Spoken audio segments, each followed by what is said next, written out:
Hello friends, the topic that we are going to study today is neonatal sepsis. This is the third lecture in the third or I guess fourth lecture in neonatology. Uh, Fine, starting with the definition. So neonatal sepsis, it is defined as any specific bacterial infection, any any systemic bacterial infection. Fine. So this is the definition of neonatal sepsis. If we classify neonatal sepsis, it can be classified into two groups. The first is early onset sepsis, and another is late onset. Fine, great. Starting with the early onset sepsis.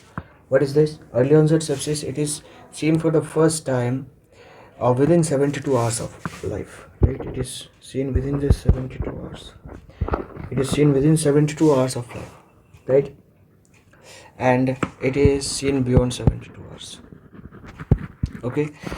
If we talk about late onset sepsis, the most commonly seen is meningitis. Fine. The most commonly seen is the meningitis. Okay. The organisms here are mostly derived from the maternal genital tract. Maternal genital tract, right? Most of the organisms are derived from the maternal genital tract, and the very good example is group B, streptococcus. Here the organisms are acquired from the environment, right? The organisms are acquired from the environment. Most commonly acquired from the environment are Staph aureus and E. coli.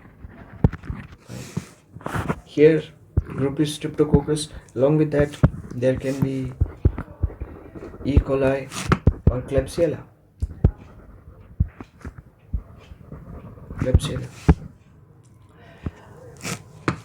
If it is acquired in the hospital, then most commonly it is Acinetobacter.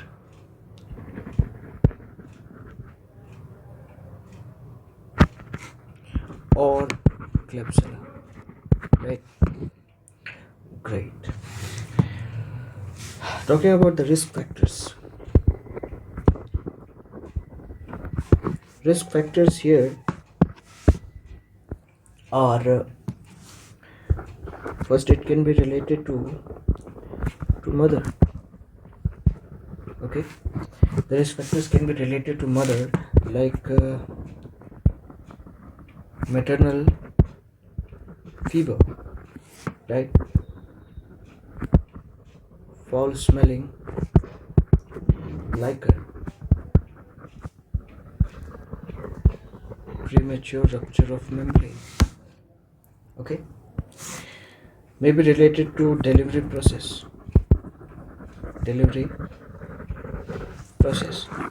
What can come in this? Difficult or prolonged labor.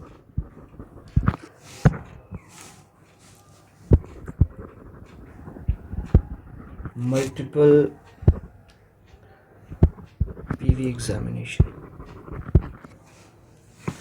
or may be related to the baby. Related to baby, it can be low birth weight or prematurity. So these are the things, risk factors related to mother during delivery process and the baby. So most of the organisms that we talk about are derived from the maternal genital tract.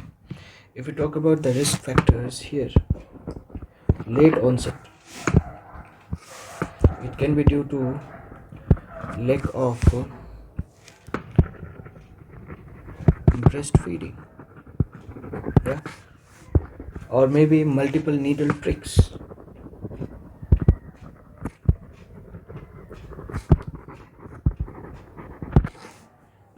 There may be some superficial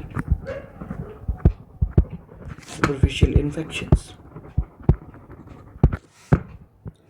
or maybe an infected umbilical cord. And related to baby, it is always LBW and prematurity.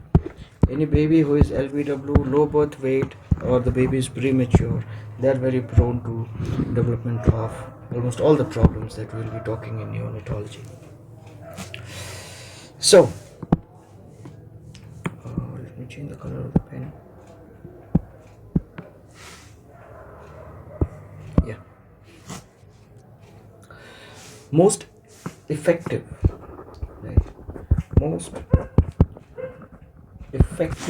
method to prevent neonatal sepsis is proper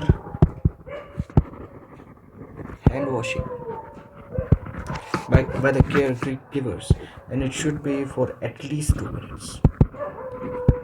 Okay, there's something that I wanted to tell. Now, if a question comes that the most common organism for neonatal sepsis in India, if the question asks in India, then Acinetobacter more than Klebsiella. Okay, first thing. Second, in hospital in India, then it is again Acinetobacter more than Klebsiella. If it asks in hospital across the world, what would it be? E. coli. If it asks overall throughout the world,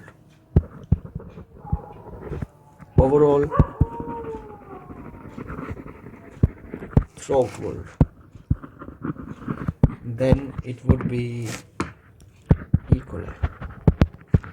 Sorry. Then it would be group B strep.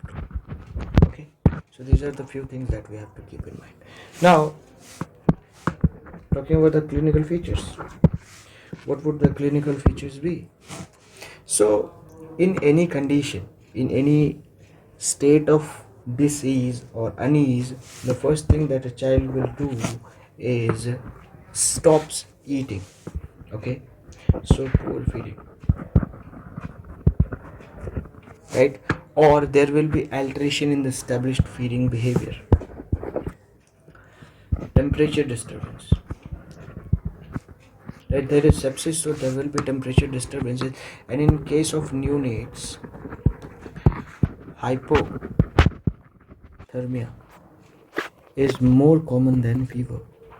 Okay, the third thing is related to because there is systemic bacterial infection, it will involve all the system. Respiratory system, if we talk about it, there will be dyspnea, there may be hypoxia, right? There may be tachypnea,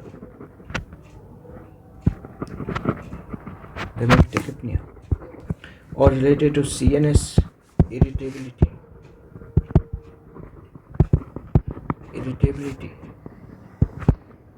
seizures,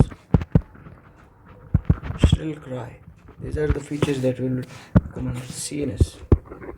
We will talk about GI involvement. GIT. What will happen in GIT? There will be abdominal distension. There may be feed intolerance. Right? Metabolic involvement. In metabolic involvement, there may be hypoglycemia, acidosis. In case of severe sepsis, the child may land up in septic shock. There might be multiple organ dysfunction, right? There can be scleroderma. Scleroderma, that is generalized non-pitting edema with severe sepsis and hypothermia. So it is generalized non-pitting edema. Scleroderma may also be fine. Okay, so we talked about the clinical features. How will you diagnose it? Diagnosis. How to diagnose this? So the definitive is blood culture. You culture the organism, you identify the organism, but the problem with this blood culture is that it will take around 48 to 72 hours. So how do we identify it early? So in that case, we have sepsis screen. Sepsis screening is what we do in order to find out, right? It has a very high negative predictive value. If we try to understand it in Hindi, it means nahi hai to nahi aayega. It means if it comes out to be negative, then there are very, very, very less chances that there is a sepsis going on, right? So in this 2/5, at least 2 by 5 means 2 out of 5 should come positive in the sepsis screen. The first 3 are related to WBC. What is this? TLC count. TLC count, if it comes out to be more than 5000 per mmQ, right? Or absolute neutrophil count, if it goes beyond 1800, or immature to total neutrophil count, if it goes beyond 0.2, lots of neutrophils are being made. Okay, micro ESR, if micro ESR comes out to be more than 15 mm per hour, or CRP more than 1 milligram per deciliter.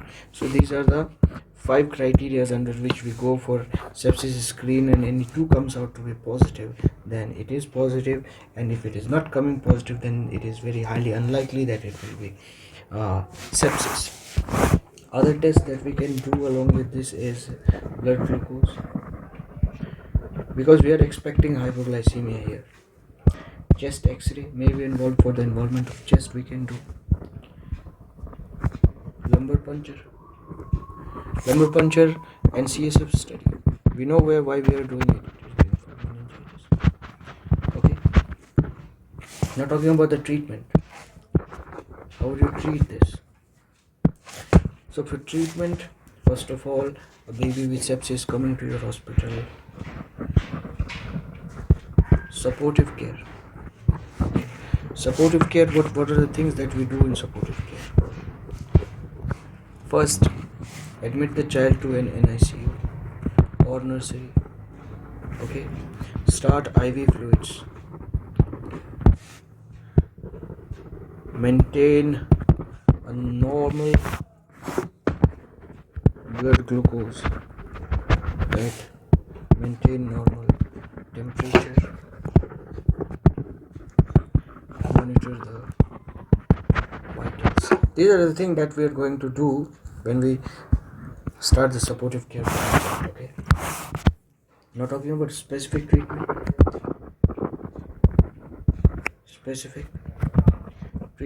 How do we do it? We start IV,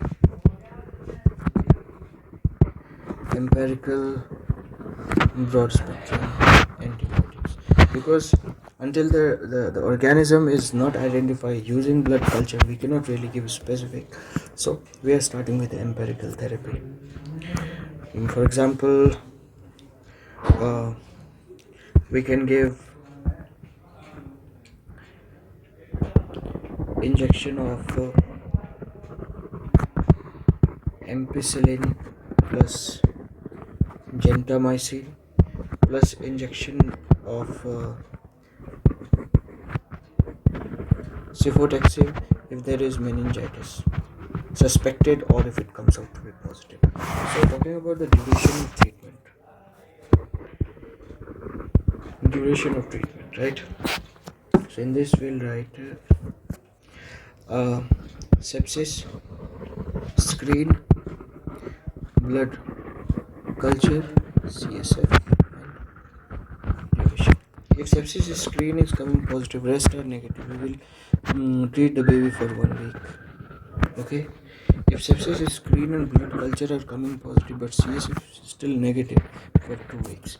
If all these three are coming positive, we will go for 3 week treatment. So this is all about neonatal sepsis in brief.